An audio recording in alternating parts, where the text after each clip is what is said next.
Hello everyone, welcome to my YouTube channel. देखिए, आज हम इस वीडियो में बात करेंगे। एक टॉपिक आता है एमएसएन सब्जेक्ट का, अस्थमा। रेस्पिरेटरी सिस्टम की डिजीज होती है। रेस्पिरेटरी सिस्टम का टॉपिक आता है अस्थमा। अस्थमा जो है मेडिकल सर्जिकल नर्सिंग का टॉपिक है। ठीक है। तो अस्थमा क्या होता है? अस्थमा नॉर्मली बात करें अपन, एक प्रकार की रेस्पिरेटरी डिजीज होती है, मतलब सांस की दिक्कत, सांस की बीमारी होती है। ठीक है। अगर इसकी डेफिनेशन की बात करें तो अस्थमा क्या होता है? अस्थमा एक क्रोनिक इन्फ्लामेटरी डिजीज होती है। क्रोनिक का मतलब हो जाएगा ये थोड़ी डेंजरस होती है, और ये लंबे टाइम तक परमानेंट भी रह सकती है या फिर लंबे टाइम बाद में ठीक होती है। लंबा ट्रीटमेंट चलता है इनका। तो क्रोनिक इन्फ्लामेटरी डिजीज होती है जो किस वजह से होती है? Allergic response of bronchi. Bronchi के अंदर एलर्जिक रेस्पॉन्स हो जाने की वजह से क्या होता है? क्रोनिक इन्फ्लामेटरी डिजीज, उसको बोलते हैं अस्थमा। और इसकी वजह से क्या हो सकता है? इसका रिजल्ट क्या हो सकता है? Irreversible narrowing of airway. Irreversible मतलब एक बार होने के बाद ठीक नहीं किया जा सकता, जिसको रिवर्स नहीं किया जा सकता। इरिवर्सिबल नैरोइंग, नैरोइंग का मतलब सकरा। ठीक है, मतलब नैरोइंग यानी थोड़ा सा बंद हो जाएगा या फिर चिपक से जाएंगे। Narrowing of airway due to bronchoconstriction. Bronchoconstriction का मतलब हो जाएगा जैसे ये कोई ब्रोंकाई है, ये जैसे ये कोई ब्रोंकाई है नॉर्मल, ये ब्रोंकाई ऐसे नैरो और हो जाएगी, मतलब पैक हो जाएगी, बंद हो जाएगी। ठीक है। अपन बात करें तो जैसे ये लंग्स होते हैं, ये लंग्स होते हैं। ठीक है। ब्रोंकाई किसको बोलेंगे? ये ब्रोंकाई होती है लंग्स के अंदर जो एयरवे पहुंचाती है। ठीक है। ये होती है ब्रोंकाई। ये दोनों पार्ट जो है वो ब्रोंकाई है। तो इस ब्रोंकाई के अंदर इन्फ्लामेटरी कोई भी मतलब एलर्जिक रेस्पॉन्स है, इस ब्रोंकाई के अंदर एलर्जी हो गई। एलर्जिक रेस्पॉन्स हो जाने की वजह से क्या होता है? क्रोनिक इन्फ्लामेटरी डिजीज, जिसको बोलते हैं अपन अस्थमा। अब बात करते हैं अस्थमा कितने टाइप का होता है। अस्थमा मेनली दो टाइप का होता है, एलर्जिक अस्थमा, एक non allergic asthma. Allergic asthma का बात करें अपन, एलर्जिक अस्थमा का दूसरा नाम जो होता है वो एक्सट्रिंसिक अस्थमा भी होता है। Extrinsic asthma. ठीक है। एलर्जिक अस्थमा किस वजह से होता है? एलर्जिक अस्थमा जो होता है वो स्पेसिफिक एलर्जेंस की वजह से होता है। कोई भी एलर्जेंस हो गए, जैसे कि एयरबोर्न एलर्जेंस। एयरबोर्न एलर्जेंस का मतलब क्या हो जाएगा? जैसे कि हवा के अंदर कोई भी डस्ट पार्टिकल्स उड़ रहे हैं एलर्जी पैदा करने वाले। ठीक है। जैसे एयर पोल्यूशन हो गया, डस्ट पार्टिकल्स हो गए। ठीक है। वो सारी चीज क्या हो जाएगी? Airborne allergens. ठीक है। तो फैमिली हिस्ट्री ऑफ एलर्जी।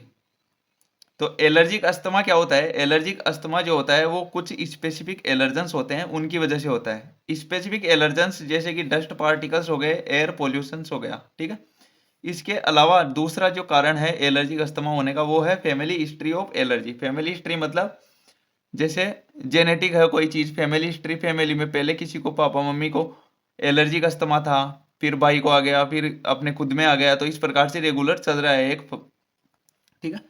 फिर नेक्स्ट हो जाएगा non allergic asthma. Non allergic asthma क्या होता है? इसको इंट्रिंसिक अस्थमा भी बोला जाता है। नॉन एलर्जिक अस्थमा का जो मेन कारण है, वो मोस्ट कॉमन जो फैक्टर होता है वो होता है कोल्ड। कोल्ड यानी सर्दी जुकाम हो जाने की वजह से, सर्दी के अंदर ज्यादा होता है नॉन एलर्जिक अस्थमा। कोल्ड, इसके अलावा रेस्पिरेटरी ट्रैक्ट इन्फेक्शन यानी आरटीआई, रेस्पिरेटरी ट्रैक्ट, जैसे अपने जो भी रेस्पिरेटरी ट्रैक्ट सिस्टम है अपना, उसमें इन्फेक्शन हो गया। स्ट्रेस कंडीशन हो गई। स्ट्रेस कंडीशन मतलब अपन इमोशनली स्ट्रेस ले लिए, या फिर कोई ना कोई अपन डिप्रेशन है अपन को, उस कंडीशन में भी कई बार देखने को मिलता है अपन को सांस लेने में दिक्कत होती है, सांस नहीं आ पाता ढंग से, सांस दबता है। और कुछ फार्मेकोलॉजिकल एजेंट होते हैं। फार्मेकोलॉजिकल एजेंट मतलब कुछ दवाइयाँ या फिर कुछ फार्मेकोलॉजिकल एजेंट ऐसे होते हैं जो क्या करते हैं? सांस लेने में दिक्कत कर देते हैं, जैसे कि एस्प्रिन। तो ये हो जाएगा नॉन एलर्जिक अस्थमा। किस वजह से होता है? कोल्ड की वजह से, रेस्पिरेटरी ट्रैक्ट इन्फेक्शन की वजह से और स्ट्रेस कंडीशन। इसके अलावा एस्प्रिन या फिर कोई भी मेडिकेशंस वगैरह की वजह से होता है। अब हम इसके बाद में बात करते हैं ईटियोलॉजी या फिर कोजेज, क्या कारण है अस्थमा होने के। तो सबसे पहला कारण है एनवायरमेंटल फैक्टर। एनवायरमेंटल फैक्टर मतलब change in temperature. Change in temperature, अगर टेम्परेचर चेंज होगा, जैसे कि मोस्टली कोल्ड एयर, ठंडी हवा या फिर जुकाम लग जाती है, उस कंडीशन में भी अपन को सांस ठीक से नहीं ले पाते हैं। इसके अलावा change in humidity. Change in humidity का मतलब हो जाएगा जब भी अपन ह्यूमिड एयर के अंदर ब्रीथिंग करते हैं,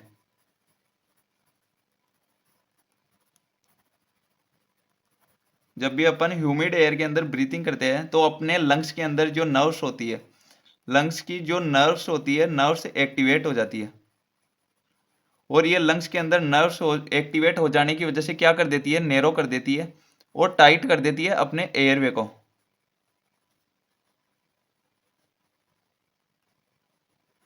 तो ये कारण हो जाएगा change in humidity, humidity change होगी, मतलब अपन ह्यूमिड एयर के अंदर अगर ब्रीथिंग करेंगे उस कंडीशन में क्या होगा, लंग्स की नर्व्स जो होगी वो एक्टिवेट हो जाएगी। ये एक्टिवेट हो जाने की वजह से नैरो हो जाएगा अपना एयरवे, टाइट हो जाएगा अपना एयरवे, जिस वजह से अस्थमा की कंडीशन देखने को मिलेगी, सांस लेने में दिक्कत आएगी। नेक्स्ट है इसका एटमॉस्फेरिक पोल्यूटेंट्स। एटमॉस्फेरिक पोल्यूटेंट्स मतलब जो अपना एटमॉस्फेयर है उसके अंदर पोल्यूशन, पोल्यूशन जैसे कि सिगरेट वगैरह की वजह से हो सकता है, या फिर इंडस्ट्रियल स्मोक, इंडस्ट्रीज वगैरह होती है उनसे जो धुआं निकलता है उसकी वजह से। इसके अलावा ओजोन है, इसके अलावा सल्फर डाइऑक्साइड है और फॉर्मेल्डिहाइड है। तो ये हो जाएगा एटमॉस्फेरिक पोल्यूटेंट्स।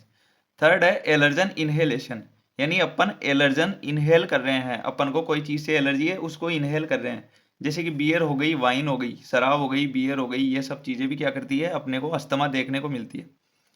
फोर्थ है stress condition and emotional upset. कोई इंडिविजुअल है, कोई पीपल है, कोई पेशेंट है, वो अगर स्ट्रेस है, इमोशनल अपसेट है, डिप्रेशन में है, तो उसके अंदर अस्थमा यानी सांस लेने में दिक्कत, सांस दबा हुआ सा महसूस करेगा। नेक्स्ट है स्ट्रॉन्ग ऑर्डर और परफ्यूम्स, यानी ज़्यादा परफ्यूम्स वगैरह यूज करने की वजह से भी हो सकता है, या फिर स्ट्रॉन्ग ऑर्डर।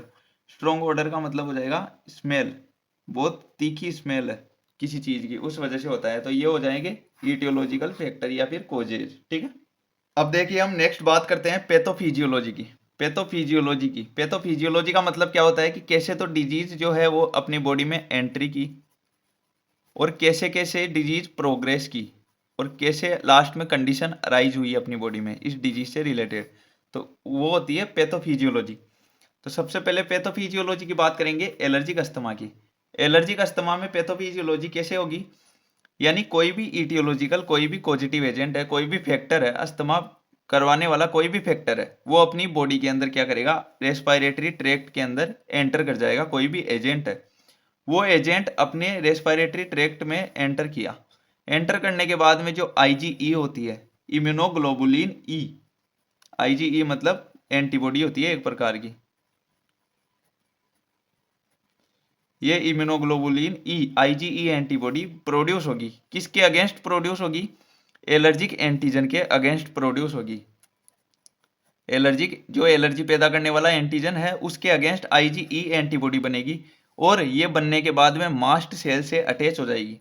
मास्ट सेल से अटैच हो जाने की वजह से एंटीजन और एंटीबॉडी के बीच में रिएक्शन होगी, और ये एंटीजन एंटीबॉडी रिएक्शन हो जाने की वजह से क्या होगा, जो सेल हो जाएगी मास्ट सेल, मास्ट सेल एंटी प्रोड्यूस करेगी मीडिएटर्स, मास्ट सेल मीडिएटर बनाएगी। मीडिएटर कौन कौन से, हिस्टामिन हो गया, प्रोस्टाग्लैंडिन हो गया। ये हिस्टामिन और प्रोस्टाग्लैंडिन मतलब ये जो मीडिएटर्स होते हैं वो अपने लंग्स के टिश्यूज को अफेक्ट कर देंगे। लंग्स टिश्यूज अफेक्ट हो जाने की वजह से क्या होगा, इन्फ्लामेटरी कंडीशन होगी। इन्फ्लामेटरी कंडीशन होगी तो ब्रोंको कॉन्स्ट्रिक्शन हो जाएगा। ब्रोंको कॉन्स्ट्रिक्शन मतलब अपनी जो ब्रोंकाई होती है, ये ब्रोंकाई ये नेरो हो जाएगी, ये सिकुड़ जाएगी और बंद हो जाएगी, यानी अपना जो पाथवे होता है, एयरवे होता है, यानी हवा जाने का जो पाथवे होता है लंग्स के अंदर, ये एयरवे क्या हो जाएगा, ब्लॉक हो जाएगा, जिसकी वजह से क्या हो जाएगा, पेशेंट को सांस नहीं आएगा, ब्रीथिंग नहीं कर पाएगा। तो ये हो जाएगी एलर्जिक अस्थमा की पैथोफिजियोलॉजी। यानी कोई भी ईटियोलॉजिकल फैक्टर होगा, वो क्या करेगा, कोई भी एजेंट एंटर करेगा रेस्पिरेटरी ट्रैक्ट में, ये एंटर करने की वजह से आईजीई बनेगी एलर्जिक एंटीजन के अगेंस्ट, और एंटीजन एंटीबॉडी रिएक्शन हो जाने की वजह से हिस्टामिन और प्रोस्टाग्लैंडिन मीडिएटर्स बनेंगे। ये मीडिएटर्स अपने लंग्स के टिश्यूज को अफेक्ट कर जाएंगे। लंग्स टिश्यू अफेक्ट हो जाने की वजह से इन्फ्लामेटरी कंडीशन हो जाएगी। इन्फ्लामेटरी कंडीशन ब्रोंको कॉन्स्ट्रिक्शन करवाएगी और एलर्जिक अस्थमा देखने को मिलेगा।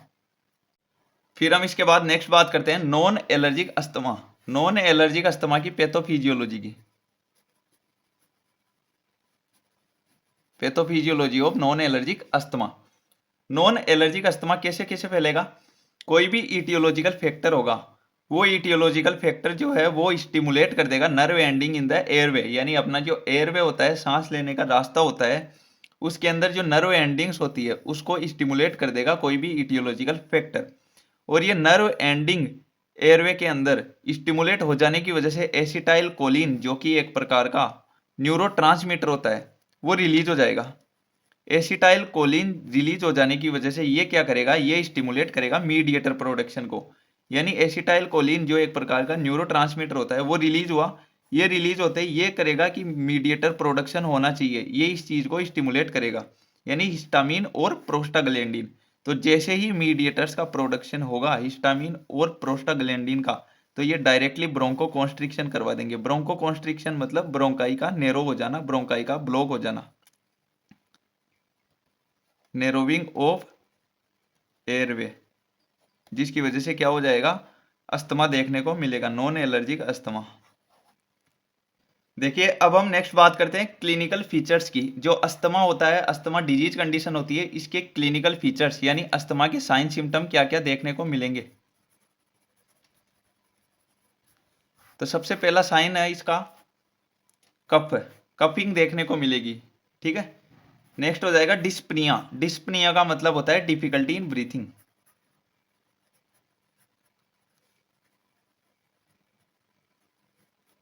डिफिकल्टी इन ब्रीथिंग, ब्रीथिंग के अंदर डिफिकल्टी देखने को मिलेगी।